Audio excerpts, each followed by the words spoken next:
গতকাল শারজায় আয়োজিত হয়ে গেল মেয়েদের টি-20 ওয়ার্ল্ড কাপের উদ্বোধনী ম্যাচ। এই ম্যাচে মুখোমুখি হয়েছিল বাংলাদেশের মহিলা দল স্কটল্যান্ডের মহিলা দলের বিরুদ্ধে। এই ম্যাচটা বাংলাদেশের বাঘিনীদের কাছে ছিল ইতিহাস পরিবর্তনের ম্যাচ। এই ম্যাচটা বাংলাদেশের মহিলা দলের কাছে ছিল নিজেদের অস্তিত্ব রক্ষার ম্যাচ, কারণ তারা টি-20 ওয়ার্ল্ড কাপের ইতিহাসে লাস্ট 10 বছরে একটাও ম্যাচ জেতেনি।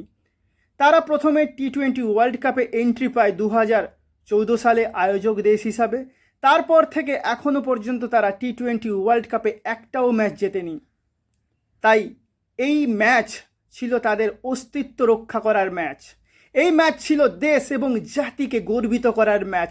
এই ম্যাচ ছিল তাদের কাছে ইতিহাস পরিবর্তনের ম্যাচ এবং তারা এই কাজে সফল হয়েছে। বাংলাদেশের মহিলারা, বাংলাদেশের বাঘিনীরা স্কটল্যান্ডকে 16 রানে হারিয়ে ইতিহাস পরিবর্তন করেছে। তারা জিতে নিয়েছে টি-20 ওয়ার্ল্ড কাপের প্রথম ম্যাচ। বাংলাদেশের ক্যাপ্টেন নিগার সুলতানা টসে জিতে অন্তরে ইতিহাস পরিবর্তনের প্রবল ইচ্ছা নিয়ে ব্যাটিং করার সিদ্ধান্ত নেন। ওপেনার ব্যাটসম্যান হিসেবে মাঠে নামেন সাথী রানী ও মুর্শিদা খাতুন। শুরুটা বেশ বাংলাদেশের ভালোই হয়েছিল, কিন্তু দলীয় 26 রানের মাথায় বাংলাদেশের প্রথম উইকেটের পতন হয়। মুর্শিদা খাতুন ব্যক্তিগত 12 রানের মাথায় আউট হন। তিনি 14 বল ফেস করেন, তিনি একটা 4 মারেন। এরপর আসেন পিজে সুবহানা মুস্তারি। এরপর শোভানা মুস্তারি ও সাথী রানী দেখে শুনে ব্যাট করা শুরু করে, ইনিংসকে স্টেবিলিটি দেওয়ার প্রচেষ্টা শুরু করে। তারা পাওয়ার প্লেটা খুব দেখে শুনে সন্তর্পণে খেলেন। পাওয়ার প্লের 6 ওভারের শেষে বাংলাদেশের রান দাঁড়ায় 35 এবং তারা একটি মাত্র উইকেট হারায়। বাংলাদেশের এই রানের যে গতি খুব ধীরে ধীরেই এগোতে থাকে।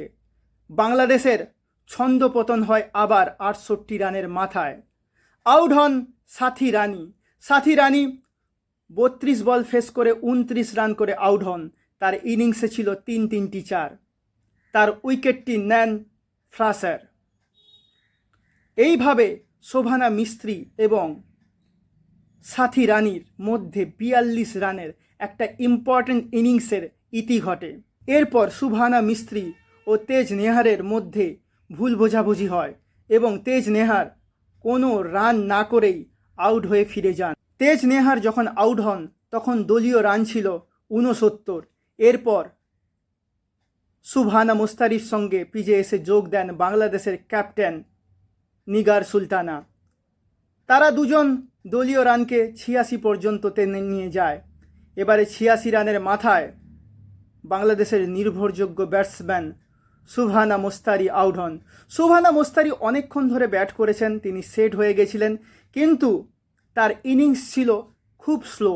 তিনি 38 বল খেলেন এবং 36 রান করেন। তার ইনিংসে ছিল মাত্র 2টি 4। তিনি ইনিংসটাকে বিল্ড আপ করেছিলেন, কিন্তু যে সময় ইনিংসটাকে আরও এগিয়ে নিয়ে যাওয়ার কথা ছিল, যেই সময় রানের গতি বাড়ানোর কথা ছিল, তখন কিন্তু তিনি ব্যর্থ হয়েছেন। তিনি যখন দলীয় রান 86, তখন তিনি আউট হয়ে যান। তখন চলছে 16 ওভারের খেলা। তিনি আউট হয়ে যান অলিভিয়া বেলের বলে। এরপর 18 নম্বর ওভারে জোড়া আঘাত হানেন সাসকিয়া হরলি। তিনি এই ওভারেই স্বর্ণা আক্তারকে আউট করে দেন। স্বর্ণা আক্তার 5 রান করে আউট হন এবং এই ওভারেই তিনি ঋতুমণিকেও আউট করে দেন। ঋতুমণিও 5 রান করে আউট হন। অবশেষে ইনিংসের 1 বল বাকি থাকতে আউট হন নিগার সুলতানা। তিনি 16 বল খেলেন এবং 16 রান করেন। এই নিগার সুলতানা ক্যাপ্টেন বাংলাদেশের, আমি দেখছি ওনাকে ফলো করছি 3-4টা ইনিংস, তিনি কিন্তু বলে বলেই রান করছেন। তিনি কিন্তু দলের রানকে দ্রুততার সঙ্গে এগিয়ে নিয়ে যেতে বারবার ব্যর্থ হচ্ছেন। 20 ওভার শেষে বাংলাদেশ মাত্র 119 রান তুলতে সক্ষম হয়। তারা 7টি উইকেট হারিয়ে ফেলে। স্কটল্যান্ডকে জিততে হলে করতে হবে 120 রান। স্কটল্যান্ডের বোলারদের মধ্যে সব থেকে ভালো বল করেন সাসকিয়া হারলি। তিনি 2 ওভার বল করেন 13 রান খরচ করে তিনটি মহামূল্যবান উইকেট তুলে নেন। ক্যাথরিন ফ্রেসার তিনি একটা উইকেট নেন, অলিভিয়া বেল একটা উইকেট নেন, ক্যাথরিন ব্রেইস একটা উইকেট নেন। জিততে হলে 120 রান করতে হবে। এমতো অবস্থায় স্কটল্যান্ড ব্যাট করতে নামে এবং শুরুতেই তারা ধাক্কা খায়। ফাইমা খাতুনের বলে সাস্কিয়া হার্লি মাত্র 8 রান করে আউট হয়ে ফিরে যান। এরপর স্কটল্যান্ডের সমস্ত ব্যাটসম্যানেরা বাংলাদেশের বোলারের সামনে আর খোলস ছেড়ে বেরোতে পারেনি। অর্থাৎ বাংলাদেশের বাঘিনীরা এমন আঁটোসাঁটো বোলিং করছিলেন যে স্কটল্যান্ডের ব্যাটসম্যানেরা খোলস ছেড়ে বেরিয়ে যে 4 ছক্কা মারবেন সেই কাজটা তারা করতে পারছিল না। সকলেই খুব মন্থর গতিতে ব্যাট করছিলেন এবং তারা ধীরে ধীরে আউটও হয়ে যাচ্ছিলেন। ক্যাথরিন ব্রেইস মাত্র 11 রান করেন এবং তিনি 11 বল ফেস করেন। লিস্টার 11 রান করেন, তিনি 12 বল ফেস করেন। প্রিয়ানা চ্যাটার্জি 5 রান করেন, তিনি 6 বল ফেস করেন।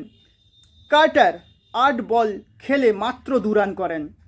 ব্রাউন 13 বল খেলে মাত্র 9 রান করেন। মাকসুদ 2 বল খেলে 2 রান করে নট আউট থাকেন। বুঝতে পারছেন সমস্ত ব্যাটসম্যানেরাই কেউ খোলস ছেড়ে বেরোতে পারেনি এবং বাংলাদেশের আঁটোসাঁটো বোলিংয়ের সামনে, বাংলাদেশের বাঘিনীদের আঁটোসাঁটো লাইন লেন্থের সামনে 4 ছক্কা মারা তো দূরের কথা, নিজেদের খোলস ছেড়ে ঠিক মতন সিঙ্গেলও নিতে পারছিল না স্কটল্যান্ডের ব্যাটসম্যানেরা।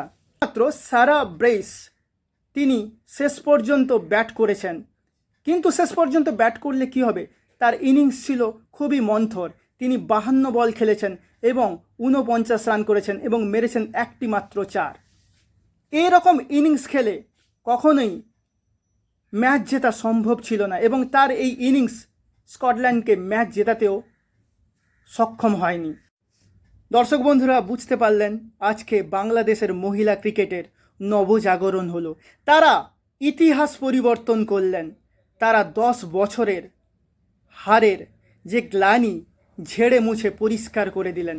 তারা নিজেরা তো গর্বিত হলেন, সঙ্গে সঙ্গে দেশ এবং জাতিকে গর্বিত করল। বাংলাদেশের মহিলা ক্রিকেট দলের এই সফলতার জন্য তাদেরকে শুভকামনা জানাই, তাদেরকে স্যালিউট জানাই।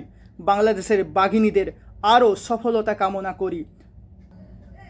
আমাদের আজকের এই ভিডিও যদি আপনাদের ভালো লেগে থাকে তাহলে অবশ্যই আমাদের আজকের এই ভিডিওটা আপনারা লাইক করবেন, ভিডিওতে কমেন্ট করবেন এবং আমাদের পাশে থাকবেন। পরিশেষে বাংলাদেশ এবং ভারত দু দেশের দর্শকবৃন্দদের আমি আমার পক্ষ থেকে শুভকামনা জানাই।